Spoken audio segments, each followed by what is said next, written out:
What's up, everybody? New episode of the Early Retirement Vlog. Me llamo es Ray Taylor. This episode, I'm going to talk about, from time to time, I like to talk about artists or movies or things that I like to recommend. I used to do a show called Inspired Reco, which is primarily recommending stuff to people that either I enjoy or other people have recommended. So it's kind of, in a way, one of those kinds of episodes. So this one, it's about Ari Shaffir, stand-up comedian Ari Shaffir, who I consider to be an artist. I consider stand-up comedy to be one of the best performance arts that exists. I enjoy it more than ballet, musicals, or straight-up plays. I don't know, any kind of stage performance. I almost enjoy stand-up comedy more than I enjoy live music. I do enjoy live music, but I think I enjoy live stand-up comedy just a little bit more, or stand-up comedy in general. I don't know. I enjoy laughing. Laughing's a good thing, and I talked about in a past episode kind of my journey, why I like stand-up comedy. And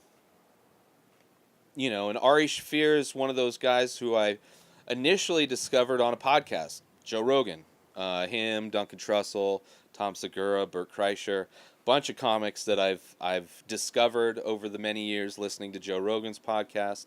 But Ari Shaffir being one of them. This being one of his shirts. If you're watching the video version, it's a shirt that my girlfriend at the time purchased for me at the end of a show.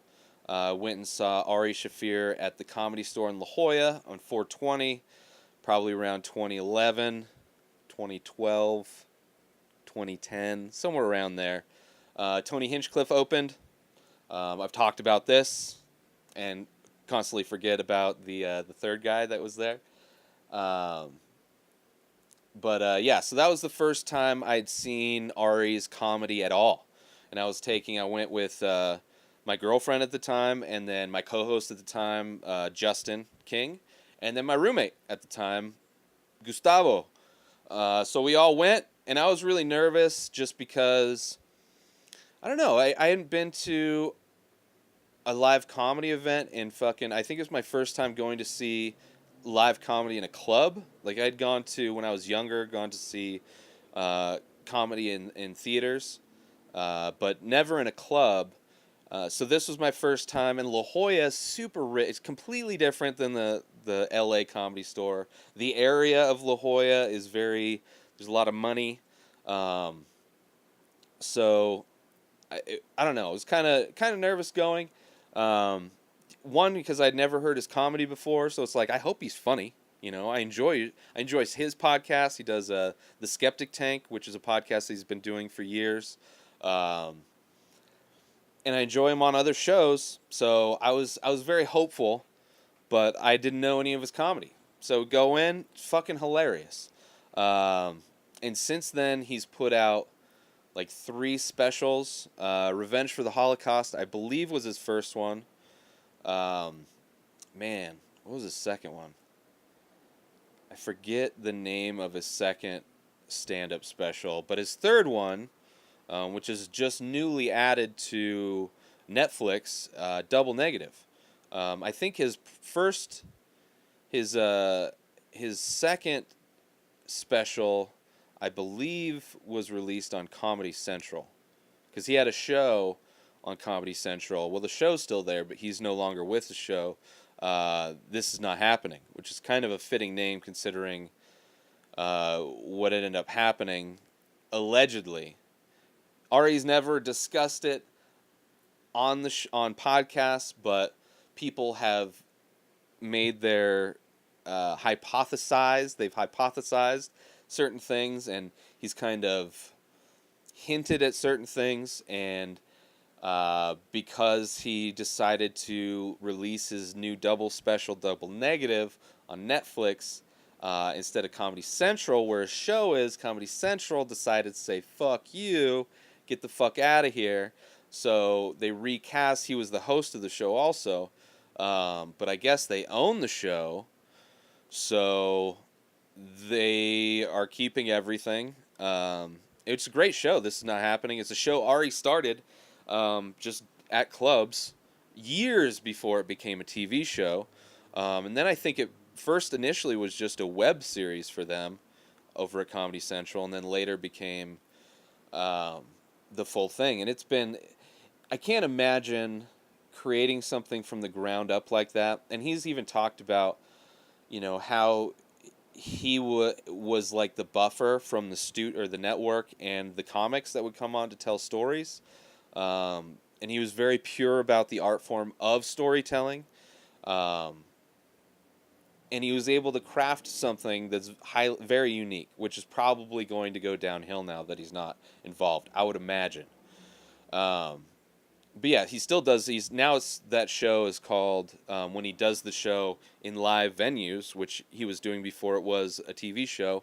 It's the newly renamed storytelling show. Ari Shaffir's newly renamed storytelling show, I think, is the technical name for it. But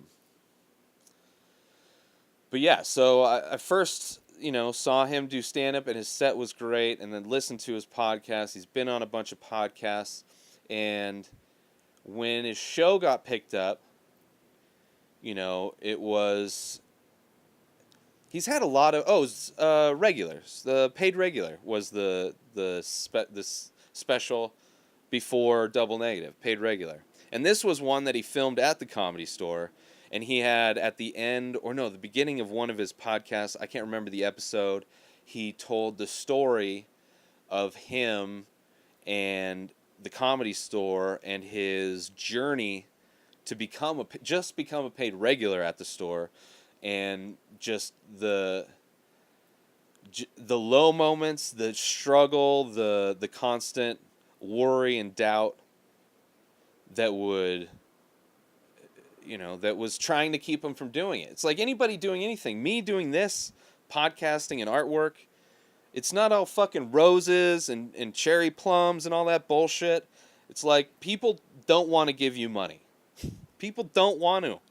So when people do, it's like a completely different kind of a thing. And then it's not even the money a lot of the times, just to get some fucking respect, just to be acknowledged for the work that you do in some way, even if it's not monetarily acknowledged for it. At least be acknowledged for it for like what it is, man. Be impressed with the work that I've done. So it was a super heart-wrenching story leading up to his paid regular set that he put out. And he's always, when he speaks about comedy and he speaks about storytelling, it's the same way any artist I've listened to speak about any fucking art form. Whether you're a director, an actor, a comedian, a fine artist, a graphic designer, a web designer, sculptor, dancer, musician. Like, there's the creative process is highly relatable throughout all of those things. And not only the creative process, but just a lot of the emotions and a lot of the turmoil and a lot of the pain is very similar. And I appreciate that. And I know that Ari has a problem. Whenever he does get into it on a show, he always makes a point that it's ridiculous to speak about comedy like it's art. And I think that's fucking ridiculous. I think you should speak of it as an art form. It is an art form. You are just specifically going... I mean, there's the only difference between a one-man show and comedy is the comedy. Like, you're trying to elicit a very specific emotion with comedy. And you do that while playing with other emotions, but you're trying to elicit an emotion and a feeling from the people that are watching and experiencing your thing. That's the same thing with all fucking art. You go watch a movie, if it's a good movie, they're trying to elicit certain emotions from the audience. You go to a thriller, why is it a thriller? Because the fucking movie is made in a certain way where it elicits that stress and that fucking anxiety that makes you scared and anticipating what's going to happen next in the fucking movie. So comedy's no different. It's just they're going for very specific, and there's many different ways to do comedy. It's not like comedy is just one cookie cutter kind of a thing. There's genres within comedy. There's storyteller comics, there's one-liner comics, there's kind of the clean comedy, there's, the super dirty, super surreal, super real. Like there's guys that are better at doing crowd work and kind of just fucking going crazy. So there's a lot of different fucking things. And I wouldn't be able to, I'm not as much of a connoisseur with comedy to like feel comfortable defining the different types of comedy. I wouldn't feel comfortable describing the type of comedy that Ari does at all. Subversive, maybe, I don't know. There's words and emotions that you could do. But it's like all of his stuff is based on reality, but then he also has a point to it, which, all the great comics will have depth to their work. Some don't, but at the end of the day, if you're making the crowd laugh, that you're doing comedy. But there is something to wanting to do more with it, communicate more with it. Same thing with art, trying to communicate through a fucking picture. Anybody can make a picture, but to be able to communicate something through that picture is another level. Right? And I don't necessarily do that. Sometimes I do. Sometimes I'll make some pieces and I'm blown away at how many things I feel I was able to communicate through the piece. So I really appreciate Ari for loving the art and treating it like an art form, even though he doesn't like to say that it's an art form. And he's been an inspiration as far as when he did get the show and he did get money, that he didn't become he's like exactly the same fucking crazy person he always was. Like he lived poor and then he got money and he still lives poor. I'm sure he lives better, but he's not being flashy. He's not a Floyd Mayweather, Conor McGregor. He's not an asshole with it. He's not flaunting it, right? And, he also invests in himself. He paid for his specials. He paid to produce his specials, and then he is able to sell them. So he does a lot of the things that like great artists do. They never give up. They're constantly working and growing as an artist, and when given the opportunity, he self-produces his stuff. And then just goes and sells it to networks. Instead of a network just waiting around, like, oh, maybe HBO will tap me on the shoulder and say, hey, kid, I'm going to film a special for you. Which is, there's times where it's like, that's what I think a lot of people think everything in life is. Like, oh, I just got to wait. I'll wait for somebody to ask me to do this thing. Just do it. Like, oh, I want to be a podcast producer. All right, start producing podcasts. And if you produce them well, then people will see your work. You need to, if you can't just say you're an artist without a portfolio. If you don't have a portfolio of work, you are not that thing you want to do. Can't do it. I don't know what to tell you. You can't do it. You may love art. You may love being the idea of being a director. But if you've never tried to do a short film, especially with the technology we have, your fucking phone. You could shoot, edit, score, do everything on your phone. So if you want to be a director, it's like, oh, I go to school. I went to school. I mean, even in school, you have to do projects. I mean, that's mainly what art schools are, is like, hey, let's build a portfolio. Let me show you how to do work and build a portfolio. But I don't know, man. He's one of the few, like Ari Shaffir, David Show, when he was doing his podcast, was super inspirational. And it's more of like a mentality. It's not like specific things. It's like, oh, I did this thing and I was able to do this. It's like, it's the mentality you have to to be successful in something that's super uncommon for people to be successful in. But the only guarantee of failure, the only way to guarantee failure is to quit doing that thing. That's how you will guarantee failure. But there's always potential if you keep going. Always potential.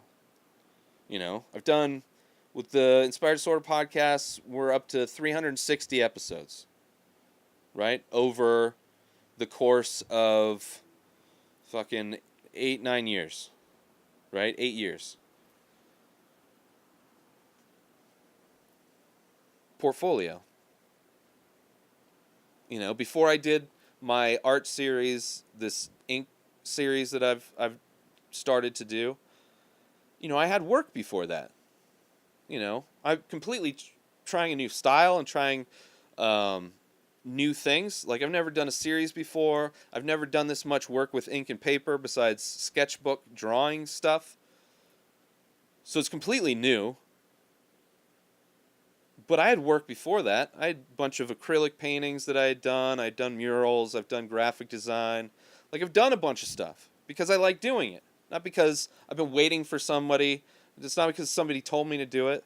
Somebody asked me to do it. I got tapped on the shoulder. It's like, hey, start doing this stuff. It's like, no, just do it. But I don't know. Ari also, he gives advice to other comics, which I'm not a stand-up comic.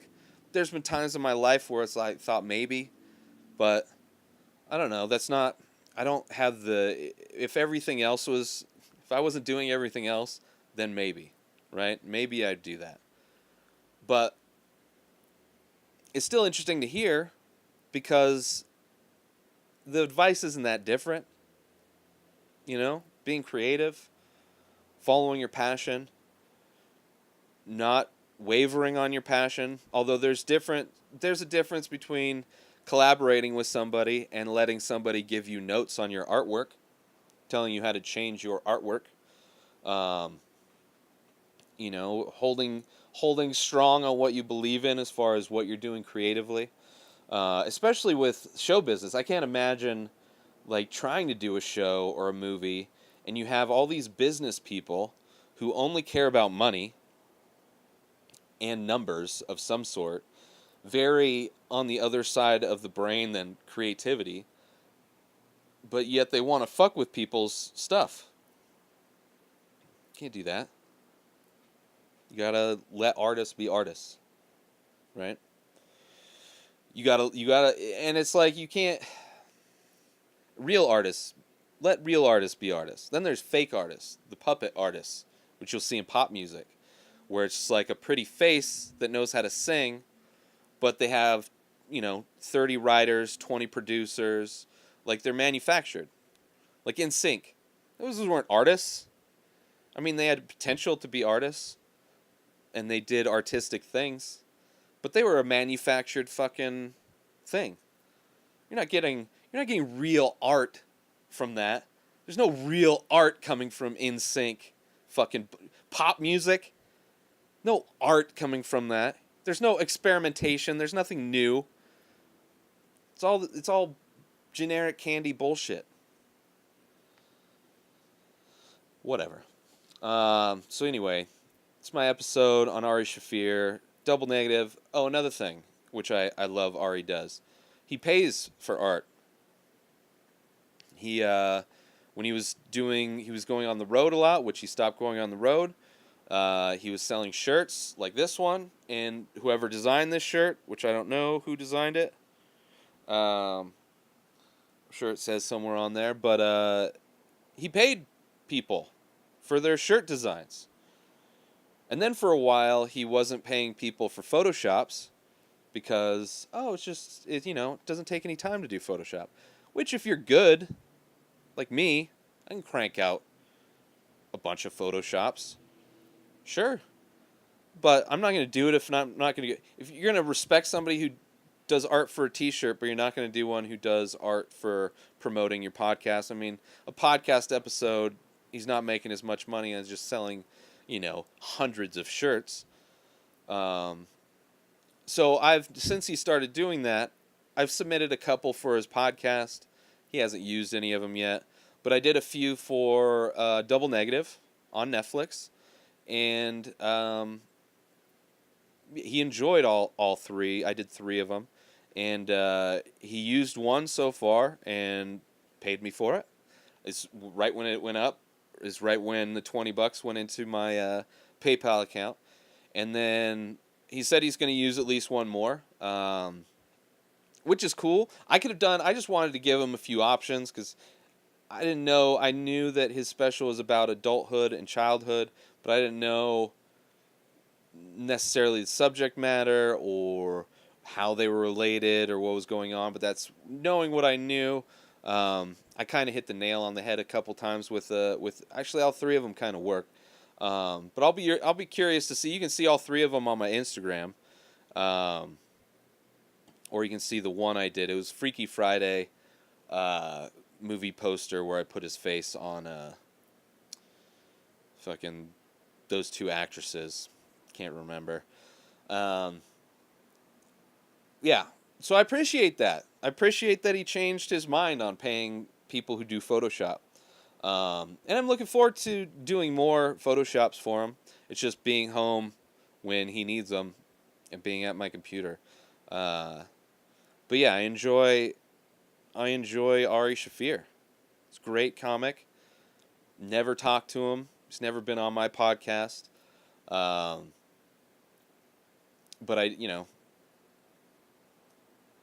definitely go see him anytime he's in town. I've probably seen him live more than any other stand-up. And I've seen him at the La Jolla Comedy Store, and I've seen him at the Denver Comedy Works. I think maybe those are the only times I've seen him.